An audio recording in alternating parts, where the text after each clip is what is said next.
KPBS On Demand is supported by UC San Diego's Art Power, presenting cellist Joshua Roman, performing from his album Immunity, alongside music by J.S. Bach and more. Sunday, June 22nd at UC San Diego's Epstein Family Amphitheater. Reserve your tickets at artpower.ucsd.edu. Coming up on KPBS Roundtable, we take a look at San Diego's newest sports team, San Diego-FC, as they get ready for their franchise debut this weekend. What do fans need to know about the team, its players, and its role in the region's soccer culture?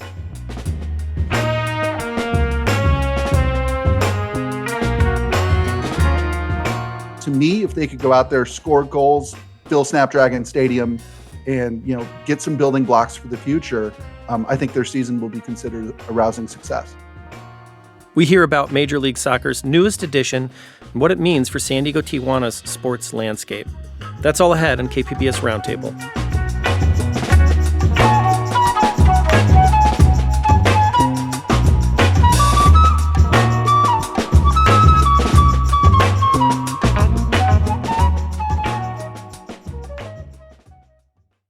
San Diego soccer fans, get ready.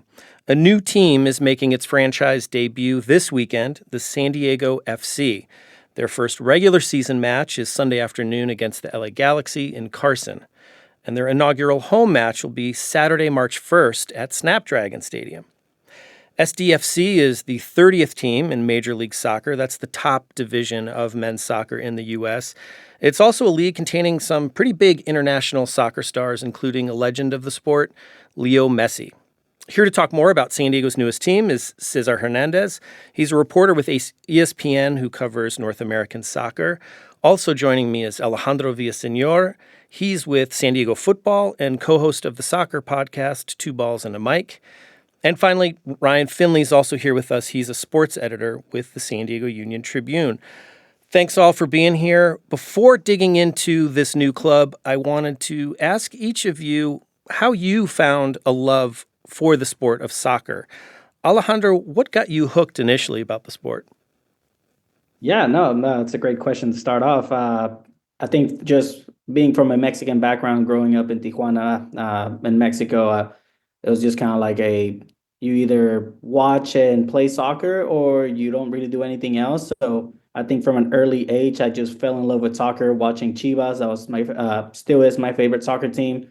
And just being able to play with my dad at the park, and again, going outside in the street and playing with the neighbors and, yelling, "Hey, car coming, everyone get out of the way," and then putting the goals back again with the rocks and just kicking the ball around. So that's really what got me into soccer. Cesar, how about you? What kind of captured you about the sport initially? I'm not sure if it's so much it was captured, just more so just forced upon me, since I don't ever remember a time that soccer wasn't a part of my life. According to my parents, like shortly after I was born, they're already putting soccer jerseys on me. So it's always been a part of my life. It was a passion at a young age. And then when I realized I wasn't good enough to be a professional, I then pivoted to write about it instead, since I would not be able to keep pace with any of those athletes out there, whether it be first division, second division, third division. But yeah, always been a part of my life. And Ryan, I know, you grew up here in San Diego. We've talked about the Padres on the show before. I think you were a Charger fan. You spoke about your San Diego fandom. Where does soccer fit into that for you? Oh, like a lot of San Diegans, I grew up going to soccer's games, right? The only soccer where, you can allow 13 goals and still win handily. So grew up going to the sports arena, seeing, Bronco Segota, Zoltan Toth. I can name way too many of these guys. I think I went to a Clavio Rudolo soccer camp when I was a kid. To me, soccer was the one sport that San Diego always won in. The Padres struggled. The Chargers could break your hearts. The Sockers seemed to win their league when I was a kid almost every year. And actually, if you look at them now, they're still killing it in their indoor league. I know that that's not the level of soccer that we're getting with San Diego FC. With San Diego FC is much more, I think, nuanced, a much tougher level of competition. But, I always grew up associating San Diego with winning when it came to soccer. And, you add in the San Diego Wave, who've had some success, and now San Diego FC. It's going to be really fun to see how San Diego embraces this club. So one part of soccer that I think differentiates it from other sports is some of the lingo. It's played on a pitch, not a field, a soccer club, not a team. But even the word soccer is kind of a part of this discussion, and it's in the name of the team, right? It's San Diego Football Club. Cesar, I'm wondering if you can talk about how they kind of came upon the name and how that works. I think a lot of that, in my own perspective, it could be interchangeable in the North American soccer like landscape. Some people, I mean, even use the example of pitch or field. I use that interchangeably. Club, team, I think it's the same idea. But I think that when you say football or football, whether it be with the double O or the U with the accent in Spanish, I think that tries to give a little bit more credibility, if you will. I'm not entirely sure if I believe that entirely. I think you're allowed to use soccer. I think there's nothing wrong with being a soccer club if you wanted to be SC instead. But I think that it kind of like harkens back to the early days of soccer. Remember, MLS is it's celebrating its 30th year, which is making me feel pretty old because I was there in the first year of MLS back in '96, and it's making me realize that little by little how older I'm getting. But obviously, we're talking about soccer and football that has been around in a professional setups for 100 plus years, right? There have been leagues and there have been competitions that have been around since the late 1800s. So I think because of that, I think that's why people sometimes like the idea of calling a team football or football, because it kind of like lends to that older idea of what soccer came from. But from my perspective, I think there's nothing wrong with calling yourself a soccer club if you really wanted to do that. Alejandro, I'm curious about your thoughts. I mean, our senior producer actually mentioned, there's not a mascot name. I mean, that's like another differentiator for soccer teams than for like the Padres or the Chargers, right? Yeah, from what we know, San Diego FC won't have a mascot, and I think that really depends on what type of fan you are, right? I mean, you have traditional teams like Manchester United being called the Red Devils, and then you have in Mexico with Chivas de Guadalajara, and then you have La Máquina de Cruz Azul, and it really comes down to just what type of fan you are. If you're really just worried about what's going to happen on the field, you're not too worried about that. If you're kind of more worried about the optics of how San Diego is going to be represented, then you kind of do wish you had a mascot, I guess. But yeah, I mean, there's some clubs that don't have them. There's clubs that do, and I think at the end of the day, it's gonna come down to how they play on the field.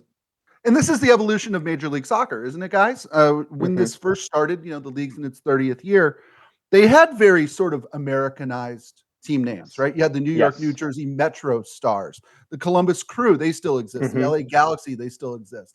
But these early names in Major League Soccer were very, very Americanized.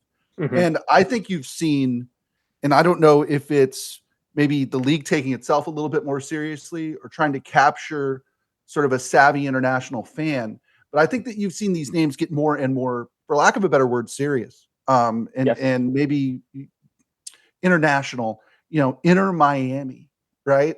Real Salt Lake. Now you've got, San Diego FC. I mean, even looking at something like, the old San Jose Earthquakes, Kansas City Wizards, they were the Wiz when they first started, right? Now they're Sporting Kansas City. Yeah, there's been this evolution of the league, I think, as the league has grown and matured, that the team names have too. And I don't know if that's necessarily a good or a bad thing for an American fan, but I think it's important to note that they really do have this sort of serious side to MLS now. I think that's an important thing to bring up because I think that, and it speaks to what San Diego's goals are too, because maybe back in 1996, 1997, you're trying to appeal to just the domestic fan base. I think now with let's say San Diego FC, like you're looking at a more international audience. You see that through the broadcast deal that they have with Apple, which is a global deal that they have as well. You could say it's modern. Personally, I think it feels a little generic sometimes when you do that because it isn't as exciting, those names from the 90s. But yeah, I think it speaks to just the way that Major League Soccer is growing and how it wants to grow beyond just the North American region, get a lot more attention outside of just the United States. Well, and as you mentioned, how different it was 30 years ago. It says one part of it that I remember is they didn't have penalty kicks, right? They had Yeah, they had different rules. They're willing to try different rules. I advise anybody who wants to see what things were like back then, just Google YouTube goalkeeper wars or the penalty shootouts, or just It's like a hockey shootout is what it kind of looked like, right? But obviously try to be more in line with the global game now. Okay, so Major League Soccer today, Ryan was talking a little bit about the type of play the MLS brings that may, not be present with soccer or some of the other leagues and teams we have here in San Diego. Why is this team different from the soccer teams we have in the region? Yeah, no, I think something unique about San Diego FC is the academy that they're bringing along with them, called the Right to Dream Academy, which you don't really see that anywhere in America. It's an academy that commits to youngsters with their studies. They get to reside at the facilities, and they have that academy over in Ghana, Egypt, and Denmark. So it's something that could potentially revolutionize the game here at the States. That's really what singles out from San Diego FC. That's what's more unique about them than ever. You can talk about bringing superstars like Chucky Lozano, but San Diego Wave brought Alex Morgan. That could be an argument that she's a bigger soccer star than what Chucky Lozano is worldwide. So they're really kind of diving in on this academy to be unique. Yeah, and it's player development, right? They've decided that the way that they're going to sort of their edge and their angle here is going to be to develop their own players through their academy. They can, for lack of a better word, recruit promising young players from both sides of the border, right? Both San Diego and from Mexico. Mm-hmm. They put them up out at Singing Hills, where they've built a brand new facility. It's scheduled to open. The academy is scheduled to open this summer. That's going to be their angle. The problem is even the players who you get today aren't going to be ready to play Major League Soccer for another, 4, 5, 6 years. And so I think what we're seeing now with this roster construction really is almost a little bit of a patch or a temporary shift in their strategy until those young players are ready to be developed and come up through their system. They've signed some players who have played for Right to Dream Academy teams, players who know the style of play that they try to play, and that's good. But, I don't think that their sort of overall strategy is really going to be in place again for another couple of years until their younger players really develop. Cesar? Also, it's just important to keep in mind, because what the team looks like now or even just within the next few seasons, it's not what their end goal is. But just to reiterate, they are going to have the highest operating budget for an academy in MLS. They're the first team in MLS to combine a private on-site school with free residency. That's just not something that happens in Major League Soccer. They're the only ones that could legally recruit players from Baja California due to FIFA rules dictating that you're 50 kilometers within a border, and also people are housed within 100 kilometers within a club's headquarters. So that is extremely unique within Major League Soccer. And like the two of you said there, it's going to be all about development, but it's going to take some time. Definitely going to take some time. When we look at a lot of the big stars in MLS, there are some big international stars that come and play. It sounds like SDFC is really investing in building up, its product homegrown. And as the point Ryan made, it's going to take a while for that to happen, right? But it did sign one pretty big name, Irving Chucky Lozano. Alejandro, can you tell us about him? What makes him special, and what do we need to know about him? Yeah, so Chucky Lozano is a Mexican native that really made his mark scoring a goal for Mexico in the 2018 World Cup against Germany. And then it skyrocketed from there. He's a fast player that plays on the wings, on the field. He likes to take on players one-on-one. He likes to score goals. He made his mark in Europe, going to PSV over in the Netherlands, and then transitioning over to Napoli in Italy, going back to PSV, and now landing in San Diego FC. He is, I believe, almost 30 years old. So typically a soccer player, their prime goes from anywhere from 26 to 29. So he still has a couple years up there. So he's a player that's going to be just a franchise player. He's the face of the team, and everything's going to go through him. And I think what's important about that too is that he checks two boxes. There's one box right there that Alejandro just brought up that, yes, he's no longer at his peak, but he still has enough talent to become an MVP candidate in MLS. And I think the other very important box that was checked off is that he's a household name in the Mexican soccer world. My father, who doesn't really care about MLS, he's asking me about Chucky Lozano and what he's going to do over here in San Diego. So I think that's going to be very significant. Remember, this is still a business in the end, right? And you're going to have those sellouts the first season, and a big part of being able to do that is having a superstar like Chucky Lozano. So I think that's very, very important what he brings on the field and off the field. And I could talk for hours and hours about what he could possibly do off the field with his help with the Right to Dream Academy, because he was a part of what I think is probably the most important academy in Mexico and all of North America, which is called Pachuca. So I think because that there's going to be that tie-in as well, which is what he's be able to do with Right to Dream. But yeah, he checks a number of boxes for SDFC. Ryan?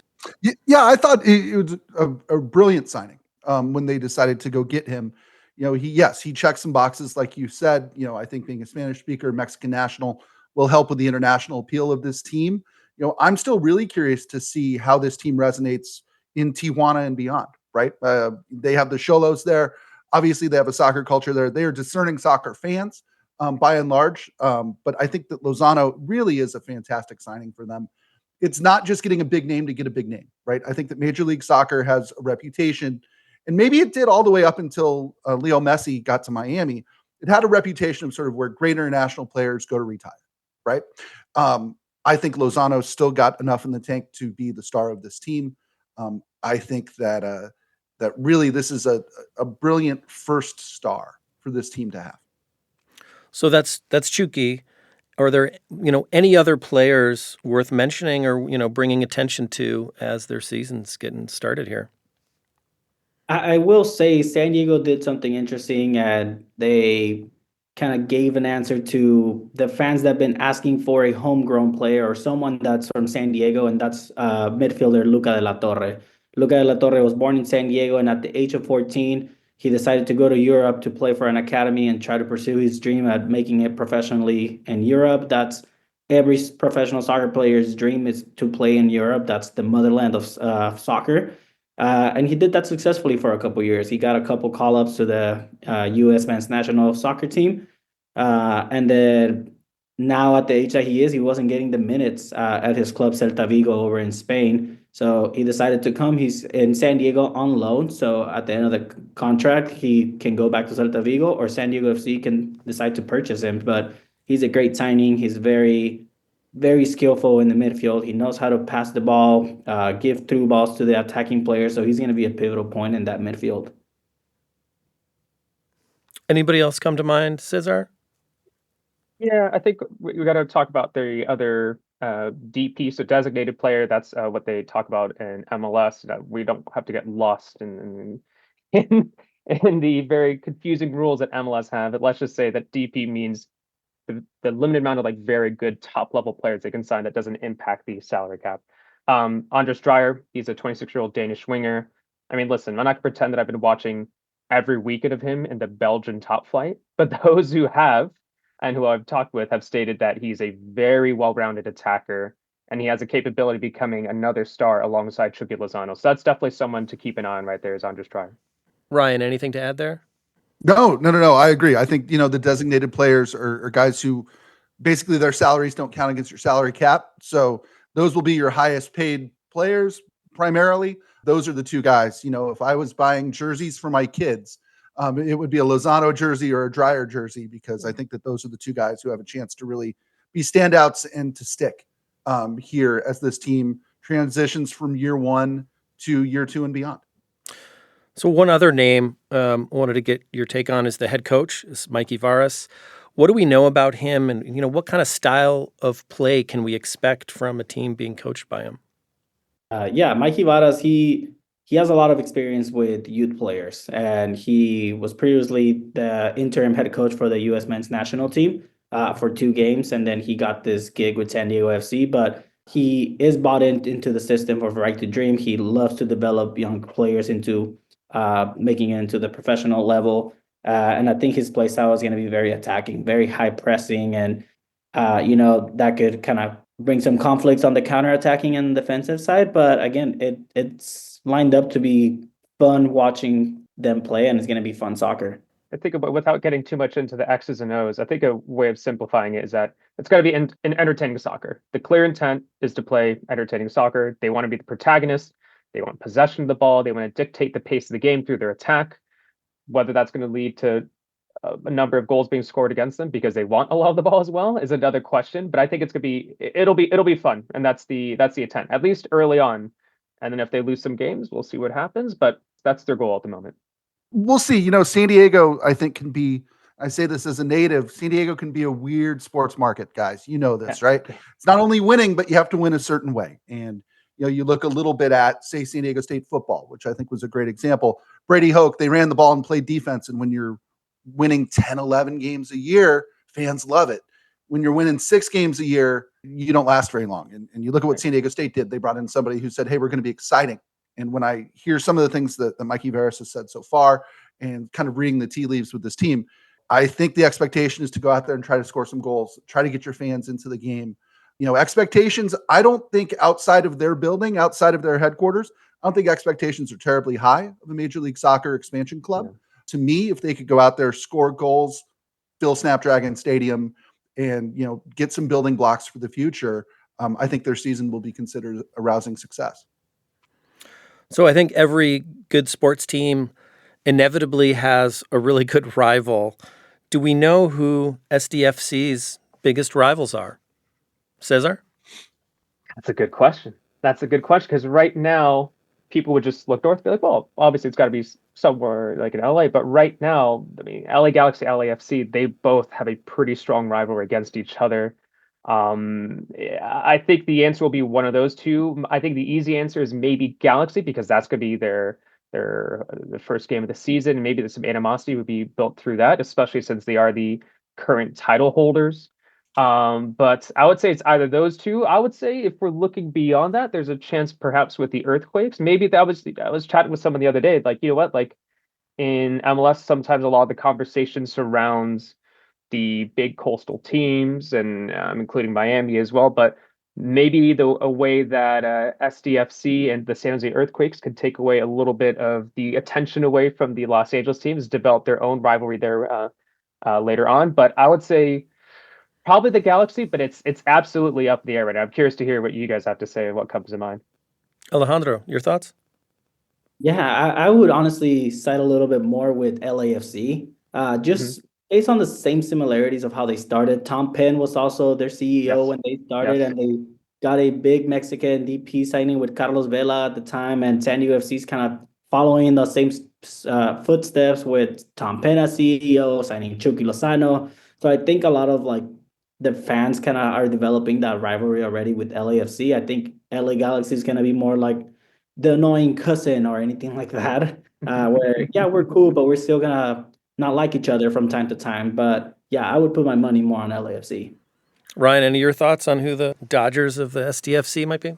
I think it's going to be like a lot of San Diego LA rivalries, where San Diego is going to consider LA the big rival and LA is going to pretend like they don't care.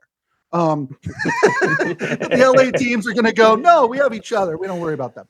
The way you build a rivalry, and we've seen this in other sports in San Diego over the years, the way you start a rivalry and you get one going is to win some games. And especially if San Diego FC can open their season against the Galaxy in Carson, which, not for nothing, is the same stadium where the Chargers played when they left San Diego. If they could win Sunday against LAFC in Carson, I think you might see the spark of what could maybe one day grow into a pretty good rivalry.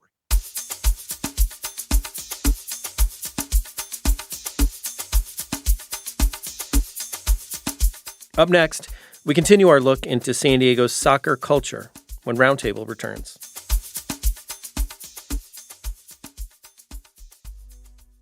KPBS On Demand is supported by UC San Diego's Art Power, presenting cellist Joshua Roman, performing from his album Immunity, alongside music by J.S. Bach and more, Sunday, June 22nd at UC San Diego's Epstein Family Amphitheater. Reserve your tickets at artpower.ucsd.edu.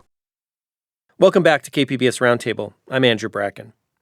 This week on the show, we're talking about San Diego's newest sports franchise, San Diego FC. I'm joined this week by some familiar voices to San Diego soccer fans. Alejandro Villaseñor from San Diego Football is here. ESPN's Cesar Hernandez is also joining us, along with the Union Tribune's Ryan Finley. You'd been talking about a little bit about SDFC's Right to Dream Academy and how they're looking to develop players. Cesar, I think one unique aspect you recently wrote about to the team comes down to the proximity to the border and the relationship with Mexico and the United States. Yeah. I'm wondering if you can kind of talk more about that and what makes it so unique to the MLS. First and foremost, it's just the capability to not only capitalize on that market, but to also recruit those players. Let's start with the market. It is one of the largest cities in Mexico. And right now, yes, you do have Xolos down there, but Xolos, if promotion relegation wasn't paused in Mexico, they'd be a minor league soccer team right now in Mexico, which says a lot about the issues that they had in recent years. And yes, they have a diehard fan base, but it's middling results. And I think a lot of Tijuana sports fans are looking for something exciting up north, especially if it happens to have a Mexican national team player and a Mexican superstar. And then you talk about beyond that the talent in Tijuana.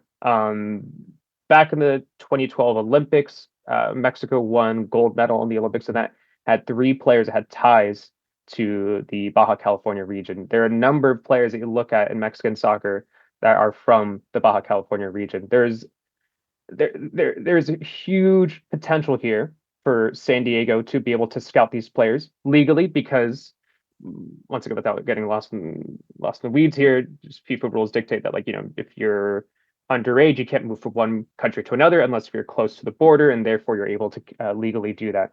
So San Diego are able to do that and also capitalize in a country that has a history of success with Mexican youth soccer at the international level, but difficulties with transitioning those players to senior teams and Liga MX. There are a number of players that's happened to in Tijuana, and San Diego can capitalize that and bring some of those players over. And then you couple that with the ability to get an education through Right to Dream. So it's going to be very appealing. It's going to be very interesting to see how that plays out. And I wouldn't be surprised if 10 years down the line, if we're talking about up and coming players for not only the U.S. men's national team, but also for the Mexican national team that are being developed through SDFC. Alejandro, anything to add?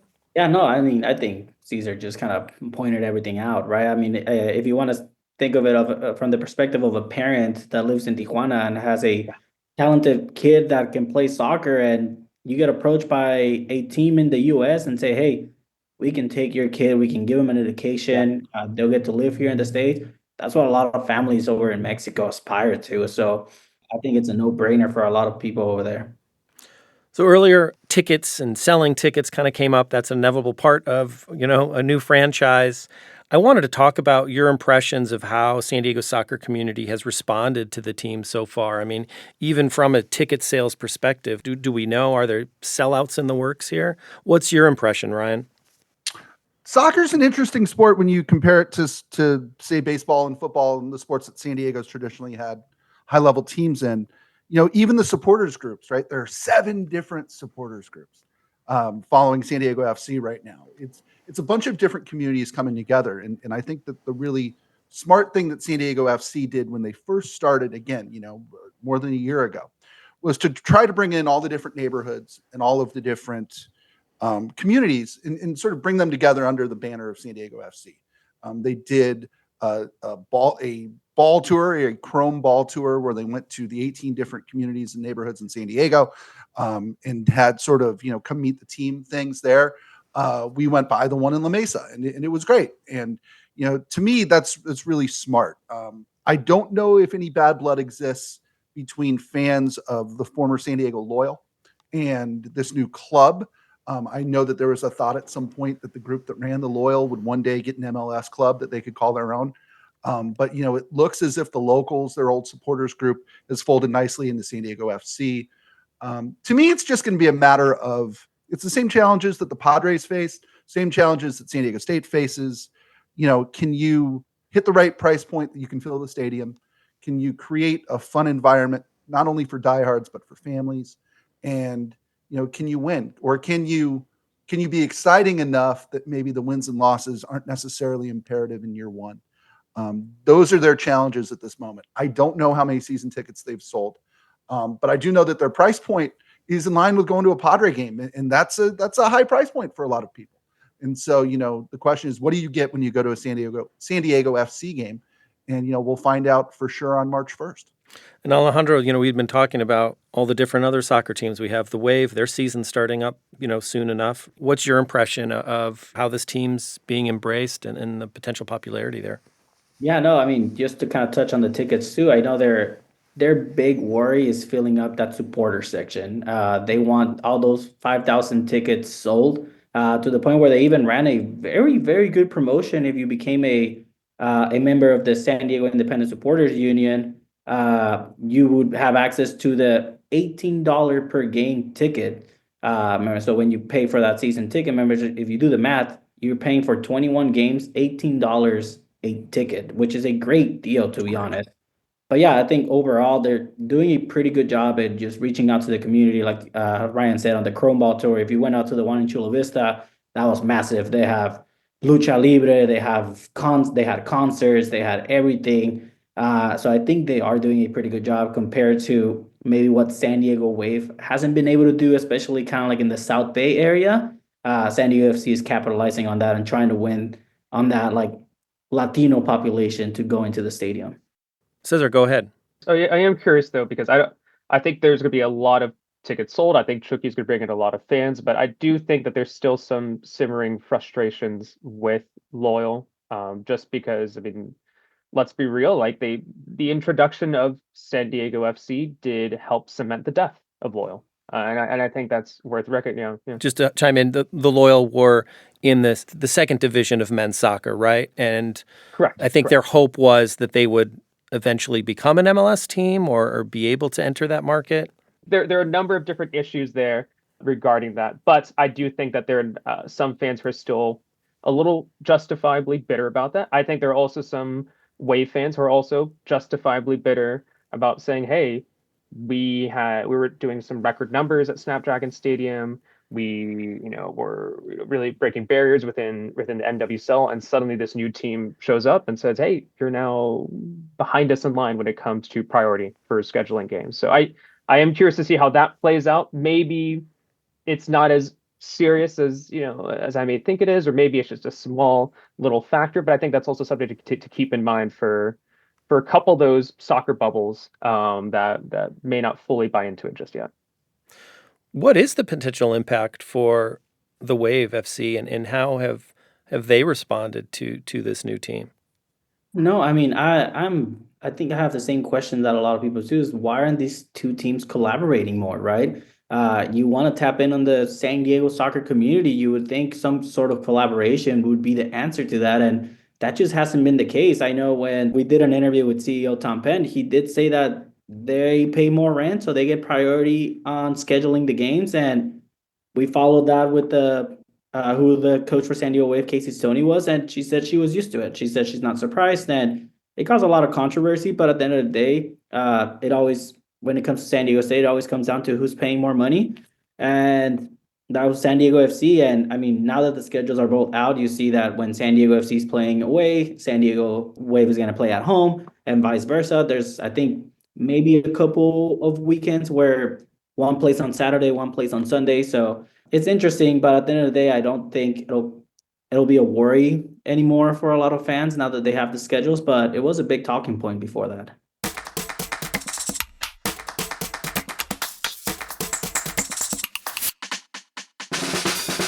After the break, what San Diego sports fans can expect from the team in its first season.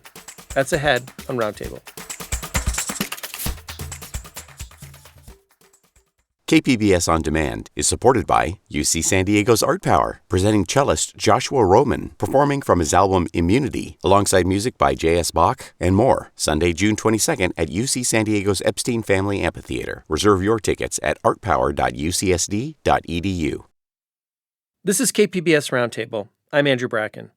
Today on the show, we're talking about San Diego's newest sports team, San Diego FC. I'm speaking with ESPN's Cesar Hernandez, Alejandro Villaseñor from San Diego Football, and the UT's Ryan Finley. Alejandro, we were chatting before we got started, and you kind of made the comment of just the amount of media coverage the team has seen so far. Are you surprised by the lack of media coverage that San Diego FC has gotten? Or do you think, I guess, another way to phrase it is, do you think San Diego media is ready to have an MLS team and for what comes with it? Yeah, no, I mean, just to give everyone some background, my colleague Tony and myself started kind of like our soccer podcast 5 years ago, and we started covering San Diego Loyal, and we fell in love with the local soccer scene. And then Wave came along, and now San Diego FC. So we kind of been able to build up, and Caesar's here as a witness from when we first started. We managed to grow quite a bit, and yeah, I am a little worried about the lack of coverage that San Diego FC is having. I think legacy media here in San Diego is not ready for what soccer is going to bring to the city. You do see it from time to time when you go to trainings. The first media availability for San Diego FC, packed house. Everyone was there.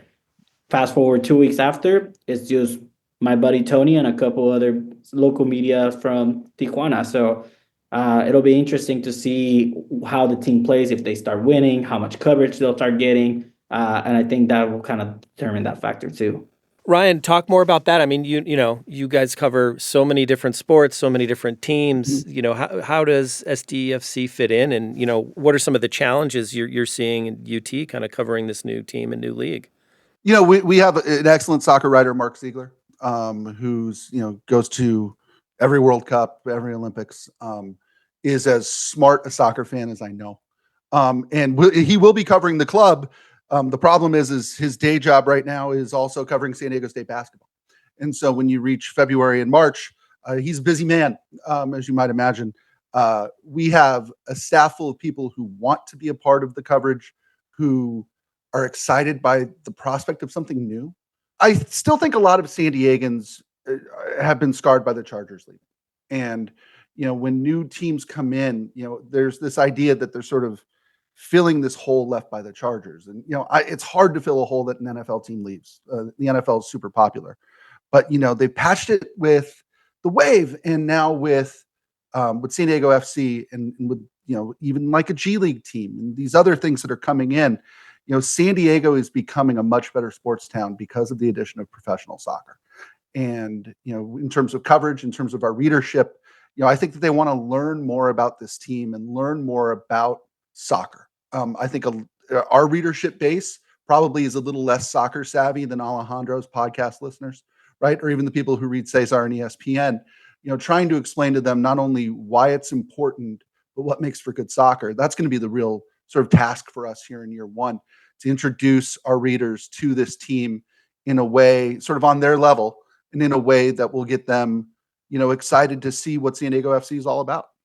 It's something to capitalize on too, because it just, you look at the average age of no offense to MLB fans. I'm a fan of the Padres. That's one, I'm definitely, let's support them. But look at the average age of an MLB fan, and then you look at a soccer fan. They tend to be more diverse. They tend to be younger. It's an interesting demographic that I feel like, I'm not going to say that it's overlooked, but it's just something that's something that could be capitalized. So historically, I think this has come up, expansion teams are not always that great in their first season. I think San Diego soccer fans may have been spoiled somewhat from the Wave, because they seemed like they were really good right out of the gate. What are you all expecting from San Diego FC this season? I will say one thing about San Diego FC, to maybe anyone that's barely kind of starting to get into soccer with their hometown team. San Diego FC's built their squad in a very different way than any other kind of franchise would. They're really being sneaky with it. They're trying to build a powerful team with not well-known players. So in my opinion, it's either going to be a fantastic season where they fight for some of the top 4 spots on the table and make a playoff run, or it's going to be the very opposite. It's going to be bad or good. I don't think there'll be an in-between there. It's an interesting point, because the guy who's running the stuff in the background, Tyler Heaps, he comes from an analytical background. I know maybe other sports be like, what, analytical? Who cares? Everybody is analytical and has some sort of sports data scientist, and that's not always the case in soccer. That's not always the case in Major League Soccer. There are some teams who don't have anybody full-time staff member who's looking at these things. Tyler Heaps comes for that, and he's the general manager for this team. And like Alejandro was talking about there, yes, you're going to be looking at this roster. There are going to be fans who say, I don't know that guy. I don't know this person. but I can guarantee that they have crunched the numbers, and I could guarantee that they've poured over probably hours and endless amount of data to make these choices. Whether that works on the field, I'm not entirely sure, but I am really curious to see how that pans out. And all that said, I don't have the highest of hopes when it comes to this team. When I'm looking at this roster, and yes, there's some interesting names here. I could see them being competitive and barely sneaking into the playoffs, which I think would be a success for a team in their inaugural season. But beyond that, I think that fans will have to be patient with this project. Yeah, I mean, if there's any baseball fans listening to this, think of San Diego FC as a Moneyball team. We all love that movie, and that's kind of like what San Diego FC is trying to do.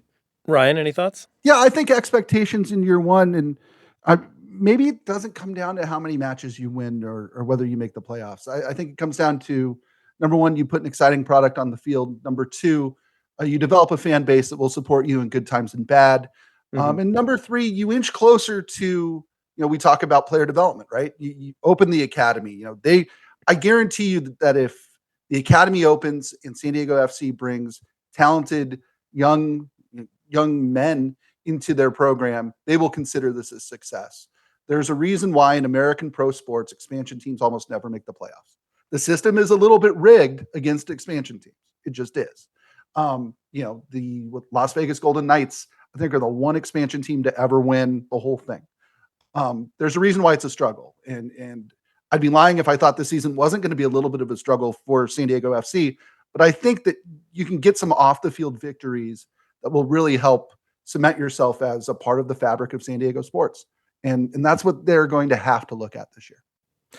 Earlier, the topic of supporter groups came up and ticket prices, things like that. And you mentioned the sort of, cheaper ticket prices for the supporter sections. One thing to note for potential fans going to games is you kind of have to work if you're in the supporter sections. It's not so much sitting down during the game, right, Cesar? Yeah, no, I mean it's a 12th man like perspective, but perhaps taken to another level. You have people who may not even watch the game at all whatsoever because they're waving flags the entire time. You have people who it's an extension of the team, and it is nonstop. No, it's not as if they're just take breaks and they're just like 5 to 10 or just no, it's they do genuinely see themselves as an extension of the team. And it is for those out there who have yet to experience a soccer game, have yet to experience something like that. I think it's something that's definitely unique and a very interesting aspect of soccer. And I highly recommend checking out a game just to see what supporter groups are like, because it's a much more active involvement when it comes to a sports team. And for those that may not be able to go in person, where can fans watch the games? Where can fans catch SDFC on TV, on streaming? Yeah, great. I mean, MLS is partnered with Apple TV, so you have to get kind of like the MLS season pass to watch every MLS game. I'm not too sure why the system is like that. I wish you could just kind of turn on the TV and watch the game, but MLS is kind of weird in their own way like that. But the best spot would be through Apple TV. Yeah, and they did announce, I will say that San Diego FC did announce some bar partners, some pub partners. I forget exactly which pubs they announced if you don't want to make the investment in MLS season pass, because, unfortunately, it's just another subscription you're going to have to add to, which can get very annoying when it comes to trying to follow all these leagues and all these sports. But SDFC did announce a pub partner program, and I'm not entirely sure which ones that they noted, but that's also an option there if you don't want to get a subscription %. Yeah, something to look out for. To say nothing, Cesar, that soccer is just more fun watched with other people. There you go. Yes, I think more so, really, maybe more so than any other sport. You can walk into a bar and meet up with a bunch of fellow fans, and it becomes really fun really fast. And I think that's something, again, I'm excited to watch develop here in San Diego as San Diego FC kind of gets rooted here, right? Where are the fun places to go watch them? Mm-hmm. If you can't go to Snapdragon Stadium, where can you go? And what different bars offer different things. I think that's going to be a really fun offshoot of this team. Yes, 100%. And those pub partners that you mentioned there, it sounds like they're Mavericks, Mr. Tempo, and McGregor's. So, SDFC's, their first regular season match is Sunday afternoon. What will you all be watching for from the squad? I'm curious to see how competitive they are. It's going to be a really interesting litmus test against the current title holders in MLS. Yes, it's not the same champions from last season, and what fans will soon learn is that success doesn't exactly mean that you can maintain your same roster in MLS, and I'm sure it's the same for other sports. So Galaxy have changed in the offseason. That being said, it's not easy to go up against the Galaxy, especially at Dignity Health Sports Park. So I'm curious to see, one, if Chucky Lozano lives up to the hype, and two, if SDFC will be competitive from the get-go. Alejandro? Yeah, no, I kind of want to piggyback that from Caesar. It's just I want to see that if they kind of have that chemistry already built. We've heard Mikey Vadas, their head coach, talking about the team already finding their identity. So I kind of want to see if it's shown on this game. I do think they'll score first in this game, if anyone's interested in hearing that. But I think they'll end up tying this game, to be honest. Ryan, your final thoughts from you? Yeah, to me, I look at, is this going to be the team that lost its first two exhibition matches by a total score of 6-1? Or is this going to be the team that won 6-0, right, in its third and final exhibition? To me, it's can you be aggressive offensively without getting beat on the back end? I mean, to me, that's what it's all going to come down to. It's a really challenging first match for them, but I'm super excited to watch them play. Again, SDFC kicks off their first regular season match this Sunday at 4 p.m. against the LA Galaxy in Carson.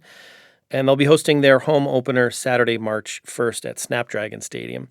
I want to thank my guest this week, Cesar Hernandez. He covers soccer for ESPN. Cesar, thanks so much for joining us. Yeah, thanks so much for having me. Alejandro Villaseñor has also been with us. He's with San Diego Football. You can hear him on the podcast Two Balls and a Mic as well. Alejandro, thanks a lot for making the time. Thank you so much for the invitation. And Ryan Finley is sports editor with the San Diego Union Tribune. Ryan, thanks to you. Great. Anytime.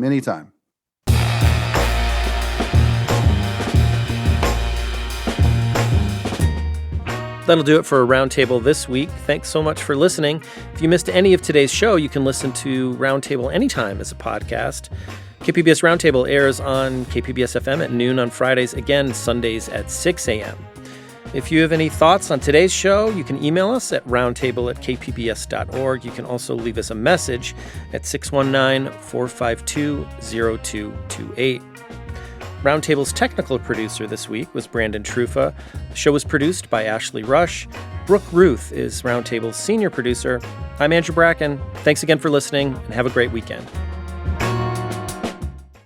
KPBS On Demand is supported by UC San Diego's Art Power, presenting cellist Joshua Roman, performing from his album Immunity, alongside music by J.S. Bach and more, Sunday, June 22nd at UC San Diego's Epstein Family Amphitheater. Reserve your tickets at artpower.ucsd.edu.